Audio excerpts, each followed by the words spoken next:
wàllu cybersécurité ndax mën nañu jàpp ni tey fi ñu toll am nañu kaaraange gu ñu mën a mucce ci li nga xam ni moom la ñuy dégg te muy musiba soo déggee lii nga xam ni rek dal na bu yàggul ci te ci ñunu neen la est-ce que mën nañu mucc loo xam ni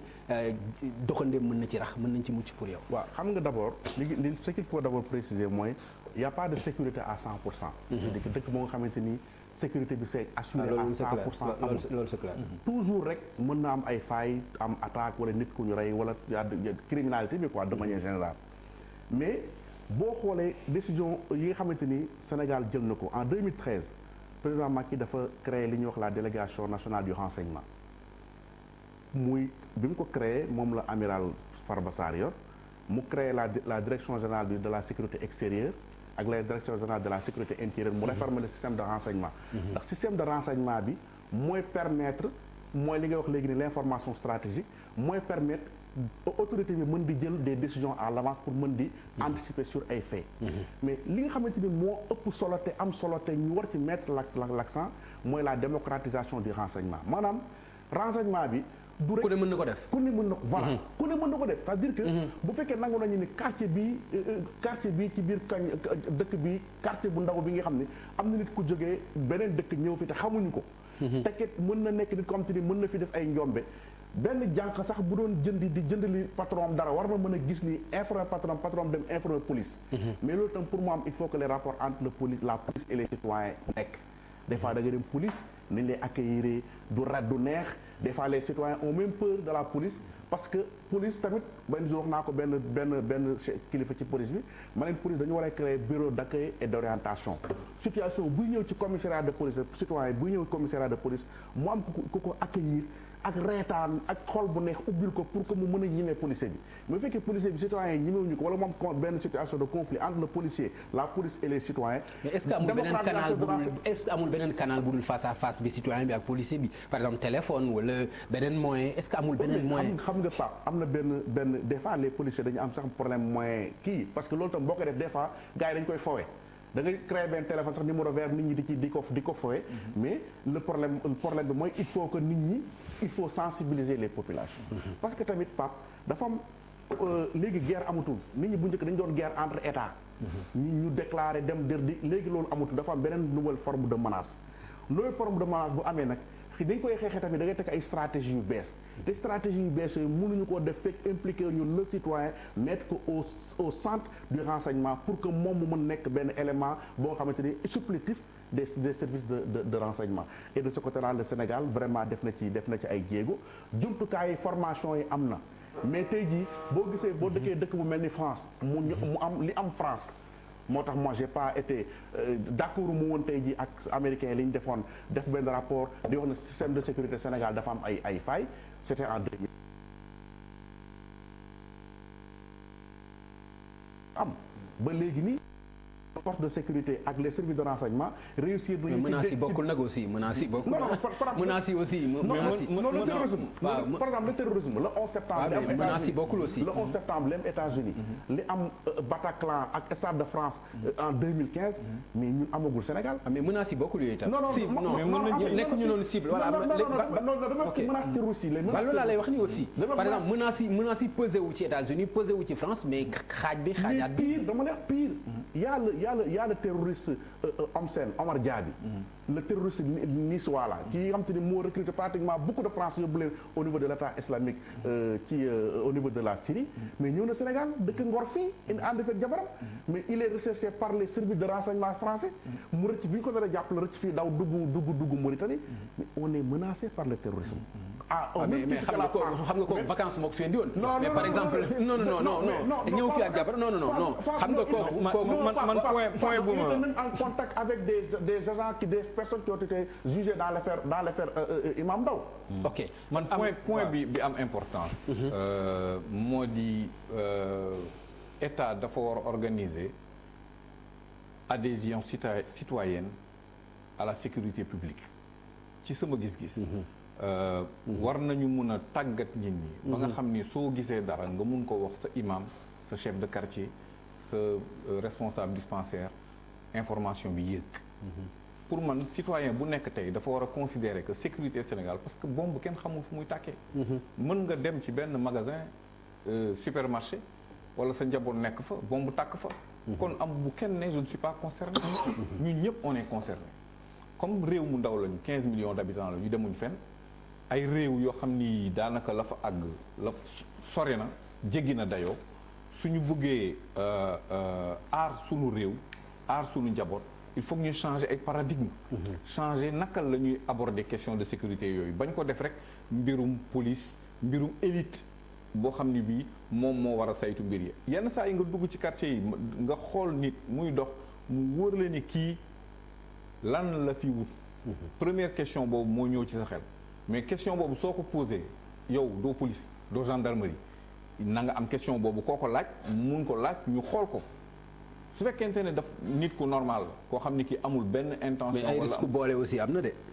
boo boolee am loolu mooy li ma la wax moo tax ma ni la li ma d'accordoon ak yow mooy nit ki war a mën a dem physiquement police. parce que su fekkente ne ay numéro vert la rek Sénégal xam nga dañu bari caaxaan. dana am ku jël numéro vert yi di woote 24 heures sur 24 fekk c'est des fausses alertes. mais su fekkente ne da nga jël sa responsabilité ànd ak sa carte d'identité dem ba ci police. ni mu ko waxee mu am bureau orientation. ñu ne loolu li nga ni dafa am lu mu gis ci sama quartier dama bëgg nag ci sutura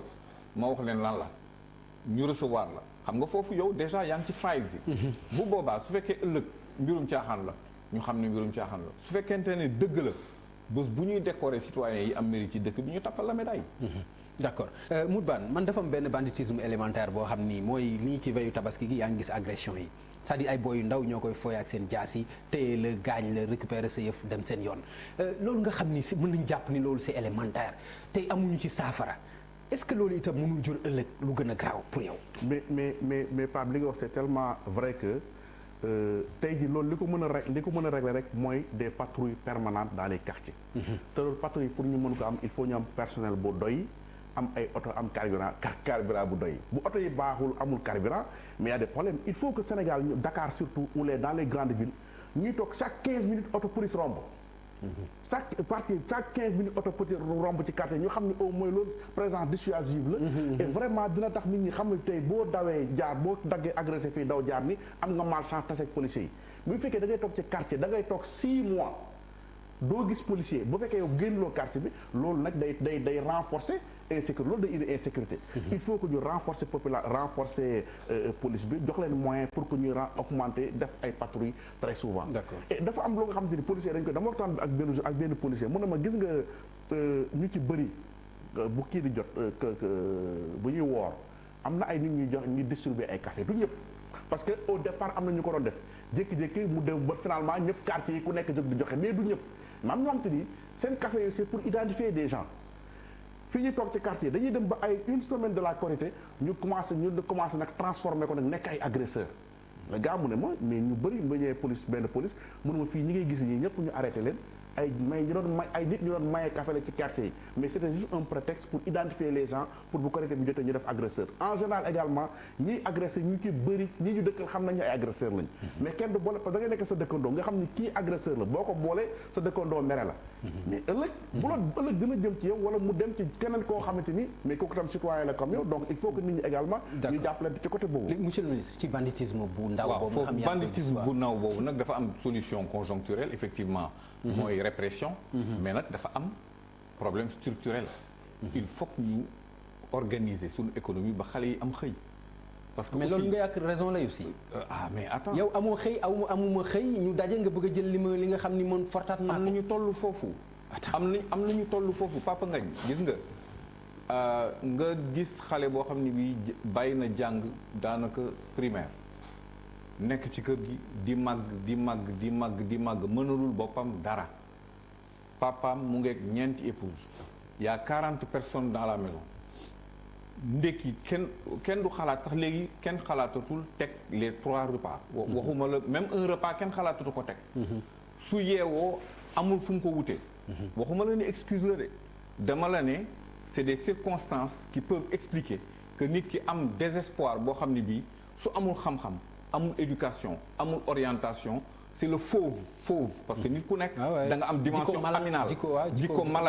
jikko mala bi mooy génn te loolu su nga gaañi nga matte du nekk problème du nekk dara surtout que am na ñu mel ni ñoom am na ñoo xam ni dañ leen dóor bi ñu nekkee xale bu ñu dërkiis soo leen dóoree duñ ko yëg parce que yàgg nañ leen dóor yàgg nañ leen bëmëx yàgg nañ leen coup de pied yàgg nañ leen dem nañu ba yenn je te jure yenn quartier yi soo ci demee daa gis ay xar kanam da ngay ni kii dootul nit ñooñu même agresseurs yi yenn saa yi soo leen gisee su lamb ji jeexee ni ñuy deferlee man je me suis retrouvé parfois ci oto nii nit ñi di màbb ci stade bi di ñëw nga yëkkati say vitre di xool mais nit ñi ngay xool da ngay gis ne kii su dee nitam am na lu ko dese alors yooyu nag suñ ko bàyyee mu développé ci réew dañuy dem ba ñun ñëpp on est en insécurité mos naa wax sama benn voisin ma ne ko ñun ñu ngi bàyyi yëf yi di raam bés dana ñëw nga taaj sa boolu añ nit jóge fa la ñëw toog ne la damay añ point barre soo ko xajalul mu dóor la toroxal la ci sa kanamu njaboot il faut que ñu aussi loolu ñu xam ne surtout que dañuy toog di dégg ci rajo yi ay milliards yu ñuy foye loolu itam il faut ñu wax ko c'est-à-dire que su fekkente ne bëgg nañu transformer suñu société dañu war a xool lépp loo xam ne lii ñun ñi tane ñeneen ñi war nañ koo seetaat ci sunu ay comportement ci sunu approche vie sociale lan la ñuy joxe comme modèle lan la ñuy renvoyer ci bëtu nit ñi comme élément de succès ñu xoolaat loolu yëpp réorganiser lu bëgg doole foofu gis nga nit ñi dafa am question xam te ni nit ñi musuñu ko posé wu pour xam réponse bi mooy ñii ñuy wax ay agresseur lañu fan lañu jógee ñii ñan lañu dama lire benn rapport ONUDC en 2013 mu ne au Sénégal il y a 50 000 talibés au Sénégal 50 talibés ñun dañ leen di romb 7 ans 8 ans 9 ans 10 ans mais ñun mosuñu posé wu ce cortège de 50 000 talibés bu ñu demee ba am 40 ans 35 ans wala ñu ay 35 ans 25 ans ñu am doole ñii fu ñu nekk 50 000 yooyu fan la ñuy nekk su bëri c'est des talibés mais jàngaluñ leen ñii dañuy nekk ay apprentis ñii dugg dans le secteur de la criminalité mais bu fekkee chaque 6 ans wala chaque 10 ans ñu produire 50 000 talibés ñu nekk ci àll bi fii nekk ci suufu point yooyu mais insécurité bi dafay gën a yokk beneen affaire bi mooy li nga dox li nga wax c'est conjoncturel mais l'exode rural dëkk bi tawatul nit ñi amatuñu liggéey booy dañuy jóge ca village bi ñëw Sénégal Dakar fii di buuxante tey ñi rayoon militante Pastef bi ay Mariama Sagna te ñu wax dañuy wax ay charrette